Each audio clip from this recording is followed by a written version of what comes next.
अस्सलामु अलैकुम वरहमतुल्लाहि वबरकातुह।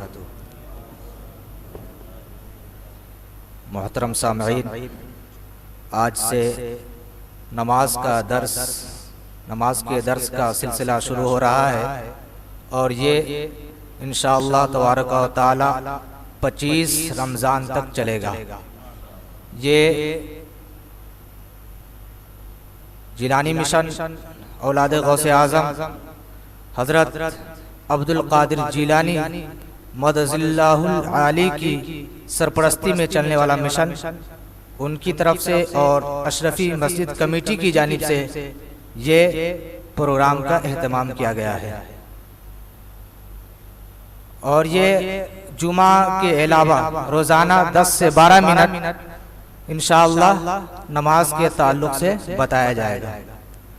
और जो हजरात अगर अभी यहाँ पर ना सुन पाए तो उनके लिए बयान को रिकॉर्ड कर जिलानी मिशन हिम्मतनगर से यूट्यूब चैनल है, उस पर अपलोड कर दिया जाएगा। आप बआसानी वहाँ से सुन सकते हैं और उसको सब्सक्राइब कर देंगे तो आपको नोटिफिकेशन भी मिलते रहेगा। तो आइए हम आज शुरू करते हैं शरई और फ़िक़ही इस्तिलाहात से। हम जानते हैं और बयानात में सुनते आ रहे हैं कि फ़र्ज़, वाजिब, सुन्नत मुअक्कदा, सुन्नत गैर मुअक्कदा, ये क्या है? हराम, मकरूह, तहरीमी, ऐसात हम अक्सर बेशतर सुनते हैं, लेकिन हम जानते नहीं कि है ये क्या, इसका हुक्म क्या है। अगर कोई इसका इनकार कर दे तो उस पर क्या हुक्म लगेगा, इस तरह की बातें।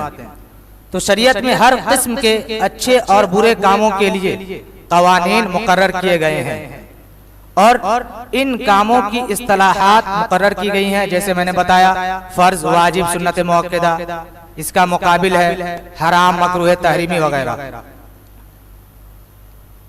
ताकि इसकी काम की अहमियत जाहिर हो। हम शरई इस्तिलाहात की तफसील पेश करेंगे कि जिस तरह कोई अच्छा काम ज्यादा अच्छा होता है, इसी तरह कोई बुरा काम भी ज्यादा बुरा होता है। हर अच्छे काम के मुकाबले में बुरा काम मुकर्रर किया गया है। मसलन वो अच्छे काम जिनका करना जरूरी है या उनके करने को शरीयत में पसंद किया गया है और उसके करने पर अजर सवाब मिलता है, जैसे फर्ज, वाजिब, सुन्नत मुअक्कदा, सुन्नत गैर मुअक्कदा, मुस्तहब, मुबाह, ये वो काम है जिसको शरीयत में पसंद किया गया है और इसको करना भी जरूरी है। और वो बुरे काम जिनसे बचना जरूरी है या उनके करने को शरीयत में पसंद नहीं किया गया और उनके करने पर इताब व अजाब है, जैसे हराम, मकरूह तहरीमी, एसात, मकरूह तंज़ीही, खिलाफ औला, ये वो काम है जिनसे बचने की तलकीन की गई। इस्तिलाही बातों की तरतीब, तफसील और उसकी अहमियत और उसका हुक्म, उसके करने और न करने पर सवाब व अजाब, उसके करने वाले और न करने वाले के लिए क्या हुक्म है, हम उसको पेश कर रहे हैं। जैसे फर्ज, सबसे पहला नंबर आता है फर्ज का। फर्ज कहते किसे हैं और उसका हुक्म क्या है? तो उसका करना निहायत जरूरी है और अगर कोई फर्ज का इनकार कर दे तो उसके इनकार करने वाले को काफिर कहेंगे, यानी उसके फर्ज होने का इनकार करे तो वो काफिर है। और बिला उज़्र शरई, कोई फर्ज काम है और शरीयत में उसकी कोई उज़्र नहीं है, उसके बाद भी छोड़ता है तो उसको फासिक और मुर्तकिबे गुनाहे कबीरा, यानी बड़ा गुनाह करने वाला और मुस्तहिक़े अज़ाब जहन्नम, यानी कि जहन्नम के अजाब का वो मुस्तहिक़ हो जाएगा। जो एक वक्त की भी फर्ज नमाज कसदन, यानी जानबूझकर, और उसके पास कोई उज़्र भी नहीं है तो वो कज़ा करे तो वो फासिक होगा। यानी एक वक्त की भी नमाज जानबूझकर अगर वो कज़ा कर रहा है और उसके पास कोई उज़्र भी नहीं है तो वो फासिक और मुर्तकिबे कबीरा, यानी बड़ा गुनाह करने वाला और मुस्तहिक़े जहन्नम है, यानी जहन्नम का वो मुस्तहिक़ हो जाएगा। इसी तरह वाजिब, वाजिब कहते हैं कि उसका हुक्म यह है कि उसका करना निहायत जरूरी है। उसका इनकार करने वाला गुमराह बदमजहब है। जैसे फर्ज का इनकार, अगर कोई फर्ज का इनकार करता है तो वो काफिर हो जाएगा, लेकिन अगर कोई वाजिब का इनकार कर रहा है तो उसे गुमराह और बदमजहब कहेंगे, बगैर किसी उज़्र शरई के। यानी उसके पास कोई शरई उज़्र नहीं है, उसके बाद भी अगर वाजिब को छोड़ता है तो उसे फासिक और अज़ाब जहन्नम का मुस्तहिक होगा, यानी जहन्नम के अज़ाब का वो मुस्तहिक होगा। किसी वाजिब को कसदन एक मर्तबा छोड़ना, जैसे वित्र की नमाज वाजिब है, अगर कोई एक मर्तबा छोड़ता है तो ये गुनाह सगीरा है, और फिर अगर छोड़ने की आदत डाल लेता है तो ये बड़े गुनाह में शामिल हो जाता है, यानी कि गुनाह कबीरा। इसी तरह सुन्नत मुअक्किदा, इस सुन्नत का नाम एक दूसरा नाम भी है जिसको सुननुल हुदा भी कहते हैं, सुन्नत मुअक्किदा। जैसे जोहर की नमाज से पहले 4 रिकात जो हम सुन्नत पढ़ते हैं, ये सुन्नत मुअक्किदा है, जिसका करना जरूरी है और उसे के अदा करने में बहुत बड़ा सवाब है, जिसको हुजूर अक़दस सल्लल्लाहु अलैहि वसल्लम ने हमेशा किया हो, अलबत्ता कभी तर्क भी किया हो। यानी सुन्नत मुअक्किदा उसको कहते हैं जिसको हुजूर अक़दस सल्लल्लाहु अलैहि वसल्लम ने हमेशा किया हो, अलबत्ता कभी तर्क किया हो।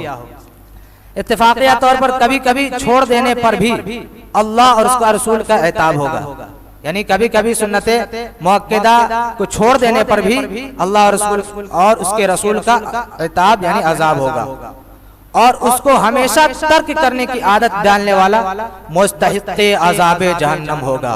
यानी अगर जोहर की से पहले 4 रिकात जो सुन्नत मुअक्किदा है, अगर उसको छोड़ने की आदत डाल लेता है तो गोया के वो जहन्नम के अजाब का मुस्तहिक होगा। सुन्नत मुअक्किदा का हुक्म करीब करीब ये वाजिब के बराबर है। इसी तरह सुन्नत मुअक्किदा के बाद सुन्नत गैर मुअक्किदा की बारी आती है, जिसका करने वाला सवाब पाएगा। अगर कोई सुन्नत गैर मुअक्किदा जैसे असर की नमाज से पहले जो सुन्नत है वो सुन्नत गैर मुअक्किदा है, और इस सुन्नत का नाम सुननुज़ ज़वाइद भी है। इस सुन्नत का नाम सुननुज़ ज़वाइद भी है। उसकी तारीफ यह है कि जिसको हुजूर अक़दस सल्लल्लाहु अलैहि वसल्लम ने किया हो और बगैर किसी उज़्र के कभी कभी उसको छोड़ भी दिया हो। ये सुन्नत नजरे शरा में यानी शरीयत के रो से ऐसी मतलूब है कि इसके तर्क को नापसंद किया गया है। अगर इस सुन्नत को भी अगर कोई छोड़ता है और नहीं पढ़ता है तो शरीयत में इसको नापसंद किया गया है, लेकिन इसके न करने पर किसी किस्म का इताब या अजाब नहीं है। इसी तरह सुन्नत गैर मुअक्किदा के बाद बारी आती है मुस्तहब की। हम सुनते रहते हैं कि यह काम मुस्तहब है, वो काम मुस्तहब है। उसकी हकीकत क्या आज हम देखते हैं। हर वो काम जो शरीयत की नजर में पसंदीदा हो और उसके तर्क पर, उसके छोड़ने पर किसी किस्म की नापसंदीदगी भी न हो, खाह उस काम को हुजूर अक़दस सल्लल्लाहु अलैहि वसल्लम ने किया हो या उसकी तरगीब दी हो या अकाबिर उलमाए उम्मत इस्लामिया ने उसे पसंद फरमाया हो, अगरचे अहादीस में उसका जिक्र न आया हो, उसका करना सवाब है और न करने पर इताब अज़ाब मुतलकन कुछ भी नहीं। यानी मुस्तहब वो ऐसा काम है अगर आप करेंगे तो आपको सवाब मिलेगा और नहीं करेंगे तो कोई अज़ाब व इताब नहीं है। इसी तरह मुबाह है, और मुबाह यानी वो काम जिसका करना और छोड़ना दोनों यकसा हो, यानी दोनों बराबर हो। आप करेंगे तो भी न करेंगे तो भी बराबर है। वो काम जिसका करना और छोड़ना दोनों यकसा हो, यानी जिसके करने में न कोई सवाब हो और न छोड़ने में कोई अज़ाब। यानी मुबाह वो काम है आप करेंगे तो भी न सवाबो इताब है और छोड़ेंगे तभी न कोई सवाबो इताब है, बराबर है बिल्कुल। इसी तरह हराम जिसका छोड़ना और जिससे बचना निहायत जरूरी है, जिसके हराम होने का सबूत क़त्ई शरई दलाइल से साबित हो। जिसके हराम होने का इनकार करने वाला काफिर है। कोई फेल हराम है और अगर कोई उसके हराम होने का इनकार करता है कि ये फेल हराम नहीं है तो गोया कि वो काफिर है। जिसका एक मर्तबा भी कसदन करने वाला फासिक, मुर्तकिबे गुनाह कबीरा और मुस्तहिक़ अज़ाब जहन्नम होगा। यानी अगर कोई फेल हराम है और उसको वो करता है तो वो गुनाह कबीरा करने वाला कहलाएगा और जहन्नम के अजाब का मुस्तहिक होगा। और जिसका छोड़ना बाइसे सवाब है। जाहिर सी बात है, हराम को अगर छोड़ेंगे तो इसके बदले में आपको सवाब मिलेगा। इसके बाद आती है बारी मकरूह तहरीमी की। हम सुनते रहते हैं अक्सर बेशतर ये काम मकरूह तहरीमी है, ये काम मकरूह तहरीमी है। तो जिसका छोड़ना, मकरूह तहरीमी की हकीकत क्या है? जिसका छोड़ना और जिससे बचना निहायत जरूरी है, जिसका खिलाफ शरीयत होना ये दलाइल ज़न्निया शरिया से साबित है। यानी जिसका इर्तिकाब गुनाह कबीरा, अगर कोई मकरूह तहरीमी वाले फेल को करता है तो ये गुनाह कबीरा और हराम से कम है, लेकिन चंद मर्तबा करने वाला और उस पर मुदावमत करने से ये फेल भी गुनाह कबीरा में शुमार होगा। यानी अगर कोई मकरूह तहरीमी वाला फेल करता है तो ये एक दो मर्तबा करने से ये छोटे ही गुनाह में शामिल होगा, लेकिन अगर आप बार बार करने की आदत डाल लेंगे तो ये गोया कि ये गुनाह कबीरा हो जाएगा और उसका करने वाला फासिक और मुस्तहिक़ अज़ाब है। इससे बचना सवाब है। इसी तरह एसात है, एक इस्तिलाह एसात है, जैसे मकरूह तहरीमी मकरूह तंज़ीही है, इसी तरह एक इस्तिलाह है एसात, जिसका छोड़ना और जिससे बचना जरूरी है, जिसका करना और जिससे बचना सवाब है। कभी कभी करने वाला भी लायक इताब और हमेशा करने की आदत वाला मुस्तहिक़ अज़ाब होगा। यानी इसका भी करीब करीब वही हुक्म है कि जिसका छोड़ना और जिससे बचना जरूरी है और जिसका करना और जिससे बचना सवाब है। यानी कभी कभी करने वाला भी लायक इताब होगा। यानी एसात वो फेल है कि अगर आप कभी कभी भी उस काम को बजा लाते हैं, करते हैं, तो ये गोया के मुस्तहिक़ अज़ाब हो जाएंगे। इसी तरह मकरूह तंज़ीही, जिसका करना शरीयत में पसंद नहीं, जिसके करने पर अज़ाब भी नहीं, लेकिन इसकी आदत डालना बुरा है, इस फेल से बचने में भी अजर सवाब है। इसी तरह खिलाफ औला इस फेल को कहते हैं जिसका छोड़ना और उससे बचना बेहतर था, लेकिन अगर कर लिया तो कोई मुज़ायक़ा भी नहीं। मोहतरम सामईन, ये इस्तिलाहात आपको बताई गई हैं और इसको आप खूब अच्छी तरह ज़हन नशी कर लें ताकि आगे आने वाले बयानात आपको अच्छी तरह समझ में आएगा। इसके आगे शराइत का बयान है। इस तरह नमाज की जो इब्तदाई दौर है, इब्तदाई जो स्टेप बाय स्टेप है, उसको हम समझाते जाएंगे ताकि आपको अच्छी तरह समझ में आएगा। आगे अगर इस तरह की कोई बात आ जाए कि एसात किसे कहते हैं तो आपको पता भी नहीं चलेगा एसात किसे कहते हैं, उसका हुक्म क्या है, उसका छोड़ने वाला क्या है। तो लिहाजा इन सारी चीजों को आप अच्छी तरह ज़हन नशी कर लेंगे तो आगे आने वाला जो दर्स है आपको अच्छी तरह समझ में आएगा। आखिर दावाना अल्हम्दुलिल्लाह रब्बिल आलमीन।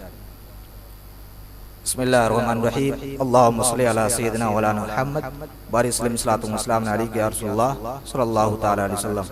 रब्बना आतिना फिद दुनिया हसनतन व फिल आखिरति हसनतन व क़िना अज़ाबन नार व क़िना अज़ाबल क़ब्र व क़िना अज़ाबल हश्र व क़िना अज़ाबद दैन व क़िना अज़ाबद दारैन। या अल्लाह रहमान या रहीम मलिक करीम बादशाह बंदा नवाज़ कारसाज़ या अरहमर राहिमीन। ये दरस नमाज का जो सिलसिला शुरू किया गया मौला इसके मकसद को कामयाब व कामरान फरमा और इसके मंजिल को आसान फरमा। मौला हम सबको नमाज पंजगाना को अच्छी तरह अदा करने का जो तरीक़ाकार है उसको खूब अच्छी तरह सीखने की तौफ़ीक़ व रफ़ीक़ अता फरमा।